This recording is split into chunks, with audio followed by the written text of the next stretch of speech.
The rescue.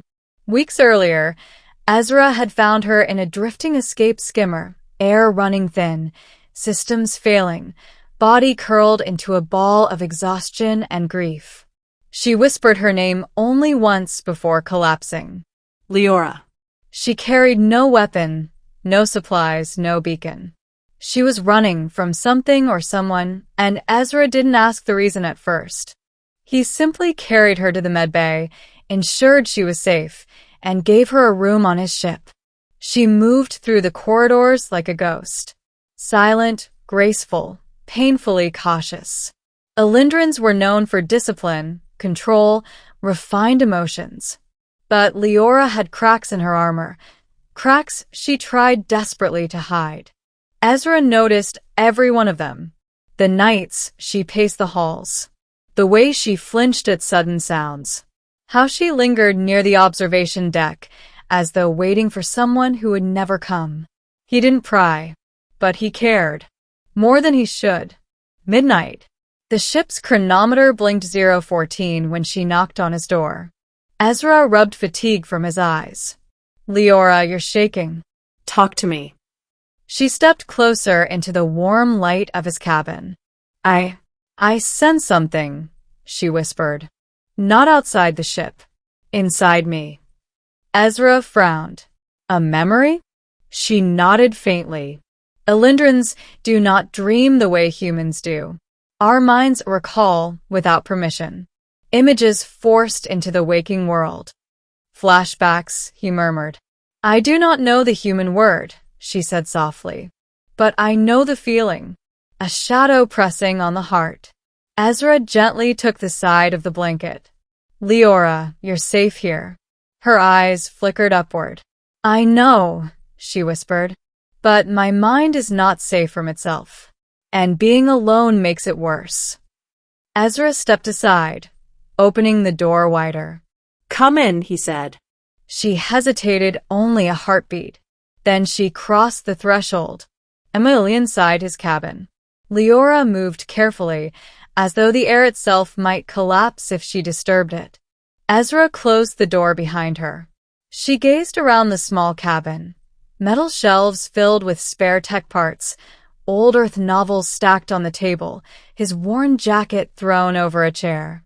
It smells like you, she murmured without thinking. Ezra blinked. Sorry, I guess? Her cheeks flushed a soft blue, Alindran embarrassment. No, not unpleasant, she said quickly. Familiar. Ezra's chest warmed at the word. Sit, he encouraged. She perched on the edge of his bunk, blankets still wrapped snugly around her. Ezra sat beside her, leaving a respectful distance. Tell me what happened, he said. She stared at her bare feet. I heard the screams again. His expression softened. She had mentioned, once, that her planet had fallen to the Revel Dominion. Ezra had seen their brutality firsthand. I thought I was strong, Leora whispered. I am trained. Disciplined. I should face it alone. Ezra shook his head. Strong doesn't mean alone. She slowly looked up. Among humans, her voice trembled. Is it allowed to seek comfort from another? Allowed. Ezra echoed. Leora, it's natural. She swallowed. Then may I stay with you a while?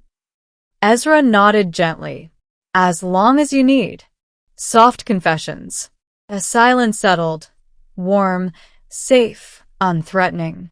Leora's shoulders loosened for the first time. She breathed deeply as though letting herself exist without bracing for impact. You and your kind, she said softly. You speak openly. Freely. My people would call it undisciplined. Ezra chuckled. Yeah, humans can be messy.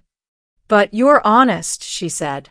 You allow emotion to move as it wishes. That is beautiful. Ezra felt heat rise to his face. Some humans learn to hide emotions too. Not you, she whispered. Not with me. He blinked. How do you know? A feeling. She hesitated. Alindran sensed resonance, the truth in another's voice. You hold no blade behind your words. Ezra exhaled.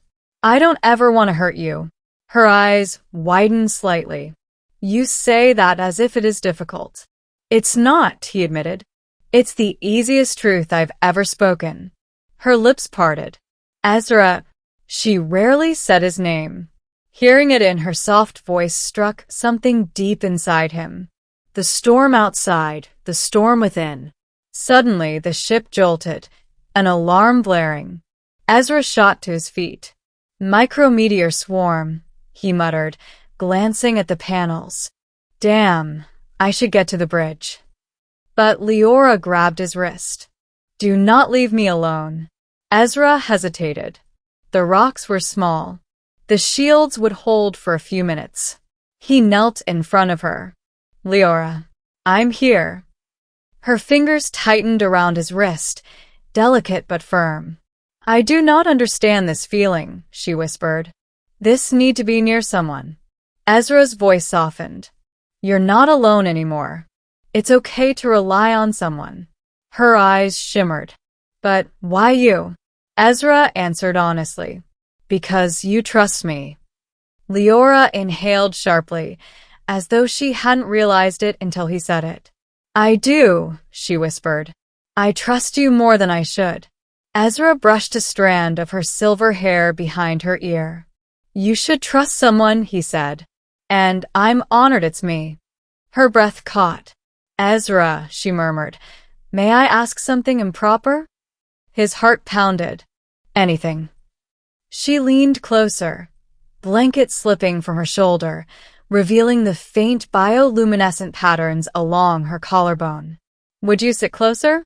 So I can feel that you are real.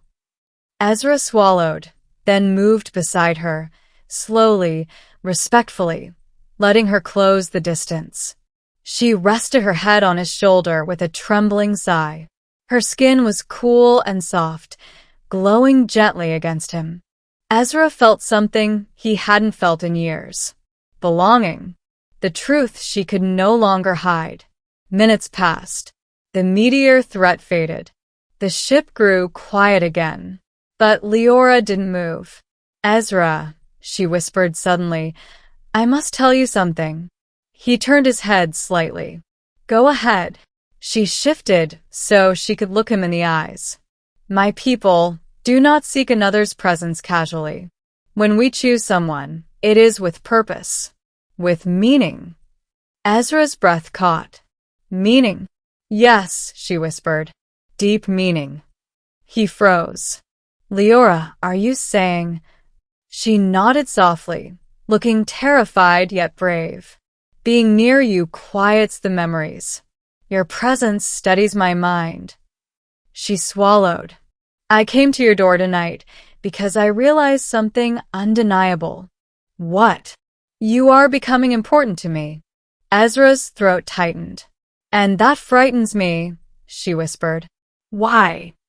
Because losing anything else would break what remains of me. Ezra reached up, gently cupping her cheek. You're not going to lose me. Her breath trembled, warm against his hand. Humans speak with certainty, she murmured, but you cannot promise the stars. No, Ezra said softly, but I can promise I won't walk away from you. Leora's gaze softened, glowing with emotions she wasn't trained to control. I came to your door because I needed someone. She leaned her forehead against his. But I stayed because I needed you. Ezra closed his eyes, overwhelmed by her sincerity. Leora, he whispered, you're not alone anymore. Ending a night without fear. Leora slowly curled beside him on the bunk, still wrapped in the blanket, still shaking, but less now than before. Ezra lay next to her, careful not to crowd her, keeping one arm loosely around her shoulders. For a long time they simply breathed together, steady, calm, safe.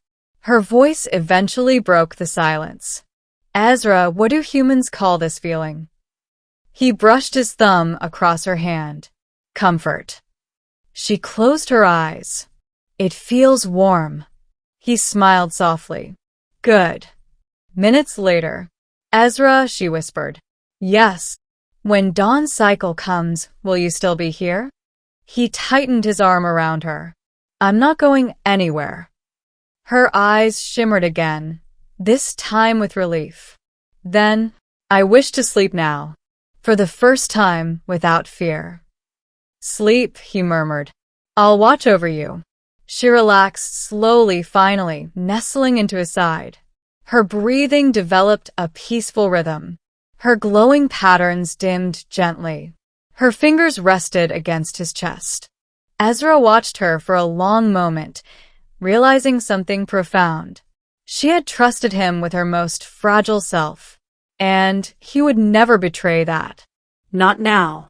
Not ever. Just before sleep claimed her, Leora whispered one last sentence, almost inaudible. Thank you for answering when I knocked. Ezra felt his heart break open in the best way. Always, he whispered. Always. And in the quiet hum of the drifting ship, two souls, one human, one Alindran, found comfort, warmth, and the beginning of something deeper than either dared imagine. To be continued.